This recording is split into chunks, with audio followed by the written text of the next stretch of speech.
293번입니다. 하나님 나라와 어린이라는 제목입니다.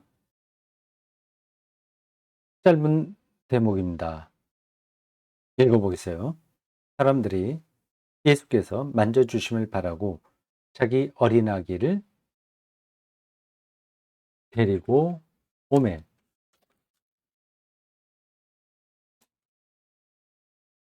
제자들이 보고 꾸짖거늘 예수께서 그 어린 아이들을 불러 가까이 하시고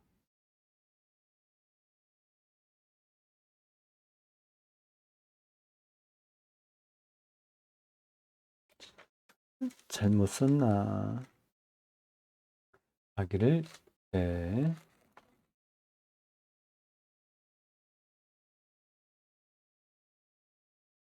어린 아이들을 불러 가까이 하시고 이르시되 어린 아이들이 내게 오는 것을 용납하고 금하지 말라. 하나님의 나라가 이런 자의 것이니라. 내가 진실로 너희에게 이르노니 누구든지 하나님의 나라를 어린아이 같이 받아들이지 않는 자는 결단코 거기 들어가지 못하리라 하시니라. 제가 앞에서 멈칫한 것은 어린 아기라는 단어와 어린 아이라는 단어가 똑같은 거 똑같은 그리스어에서 번역된 건지 아니면 다른 건지 순간적으로 어 느낌이 오지 않아서 그랬습니다. 어린 아기, 어린아이 왜 이렇게 다르게 했을까요? 좀 이상하네. 단어가 다른 건가요? 나중에 이것도 확인해 봐야 되겠네. 제가 확인해 볼 게 많은데 확인한다고 했다가 다 까먹습니다. 우리말 성경을 읽다 보면 좀 세련되지 못한 부분들이 너무 많아요. 좀 많습니다. '이걸 왜 처음부터 좀 제대로 하지 못했을까?' 아쉽습니다. 뭐 옛날 개역 성경은 어쩔 수 없다고 하더라도 그전에 구역은 뭐 말할 것도 없죠. 개역은 어쩔 수 없다고 하더라도 개역 개정만이라도 잘했어야 되는데 뭐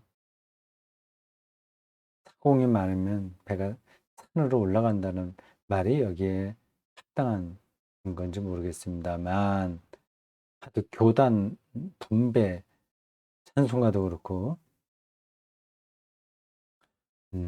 왜 이권이 개입돼서 이 번역에 그렇게 주안점을 두지 않은 것 같습니다. 이 큰 교단에서는 자기들 신자들 숫자가 많으니까 성경 좀 많이 쓸 거 아니에요. 그럼 뭐 거기에 성경이 다 돈과 연관되니까. 사업이죠, 사업. 그러니까 큰 교단들은 어 어떤 걸 요구하는 거죠.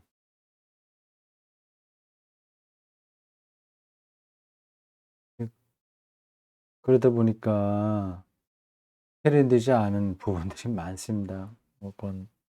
여러 번 얘기했으니까 여기 어린아기, 어린아이 이걸 따로 했을까 이렇게 보이기도 하고요. 미리 다음 것까지 보겠습니다. 20 절에 보면 이 쉼표가 들어가 있어요.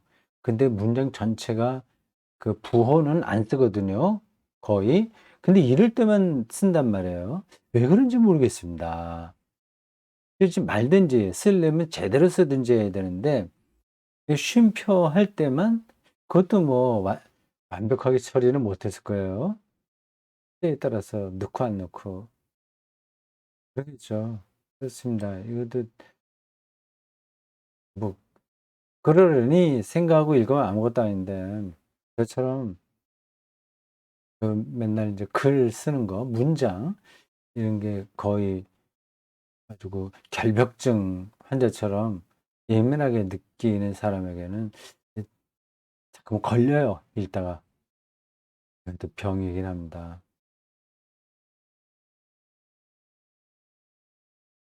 어린아이들이 오는데 제자들이 "막았다." 그 얘기하는 거예요.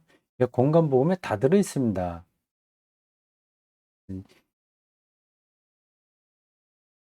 제자들이 왜 그를 꾸짖었는지는 뭐 여러분들 상식적으로 잘 아실 거고요.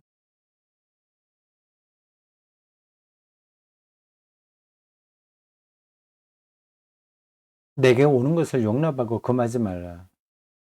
뭐 당연한 이야기입니다. 지금 우리 눈으로는 당연한데 그 당시에는 당연하지 않았을 수도 있죠. 근데 그 당시라고 하더라도 일반 랍비들이 어린아이들을 무시했을까요? 그러진 않았을 것 같은데 모르겠습니다. 그건 근데 우리하고는 다른 상황이라서요. 네, 어린아이들을 이 오냐 오지 못하게 하냐가 핵심이 아니라 하나님 나라가 이런 자의 것이라는 말씀이 핵심이겠죠. 하나님의 나라요. 바실레아 두테우, 바실레아 톤 우라논, 하늘나라, 하나님의 나라 똑같은 뜻입니다.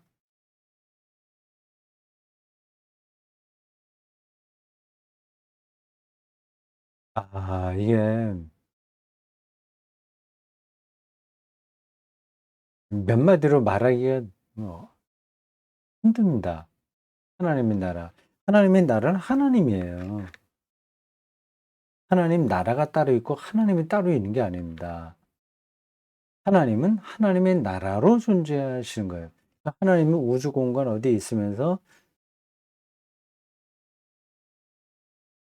여기 이 나라는 이제 통치라는 뜻이니까 다스리고 통치하시는 게 아니라 그 통치하는 거, 그 다스림, 그게 하나님입니다.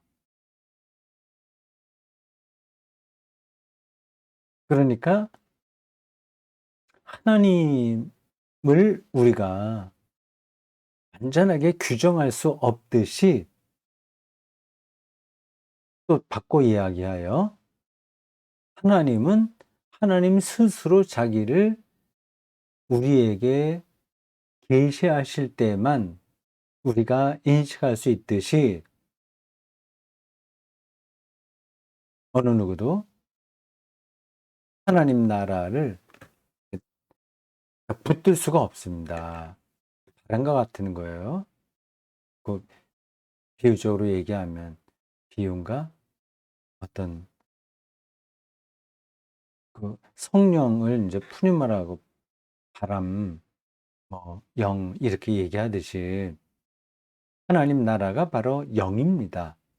그 바람과 같은 거예요. 근데 그 우리에게 그렇게 중요한 하나님 나라가 우리가 만들어낼 수 있는 것이 아니니 하나님이 행하시는 그것에 우리가 최대한 관심을 갖고 그 안에 들어가도록 노력하는 겁니다. 그런 길밖에 없어요. 하나님 나라가 그 당시 사람들이 별로 중요하게 생각하지 않았던 어린아이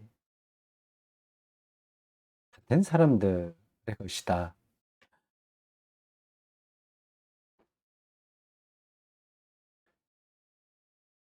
어린아이 아니면 안 되냐 이제 그런 말도 가능합니다. 뭐 그건 여러분들이 더 생각해 보세요. 여기서 본문이 강조하는 바는 이것입니다. 하나님 나라를 어린아이와 같이 받아들이지 않는 자. 음.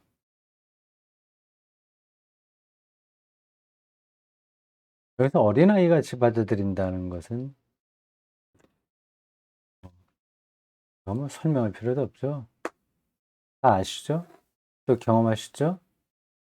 전적인 신뢰를 가리킵니다. 아주 어린아이였을 때 뭐 저도 그 우리 딸들이 어렸을 때 그렇게 놀아 줬습니다. 들고서 휙 공중으로 던지는 거예요. 던졌다 이렇게 안아주거든요. 그럼 애들은 재밌다고 하는 거예요.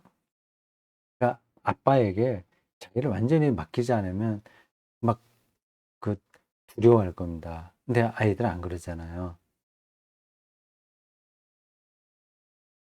적인 신뢰, 하나님 나라, 하나님을 향한 전적인 신뢰가 있어야만 하나님 나라에 들어간다. 그 뜻입니다. 그게 쉽지가 않아요.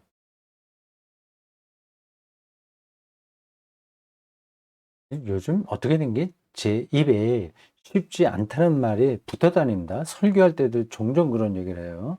나이가 들수록 점점 더 믿음이 없어지는지 될 수 있습니다. 예. 쉽다고 말하지 않더라도 그렇게 할 수 있습니다. 그렇게 해야 됩니다. 그런 쪽으로 말을 해야 되는데 쉽지 않다. 이런 쪽 그 표현들이 많아서 이 설교를 이렇게 하면 되나? 사람들에게 더 힘을 주고 좀 뭔가 응원하는 쪽으로 해야 되는데 '아 쉽지 않은데 어떻게 하지?' 뭐 이런 쪽으로 가게 되면 좋은 설교가 아니라는 생각이 잠깐씩 들긴 합니다. '나이가 들어서 그런가.' 하는 생각도 들어요. 그러나 그게 솔직하기 때문에 한 심정이라서 얘기합니다. 적인 신뢰, 죽음까지도 하나님의 선하신 행위라는 사실을 적으로 신뢰해야 되죠. 그렇지 않으면 하나님 나라에 들어갈 수가 없습니다. 즉 생명을 얻을 수가 없습니다.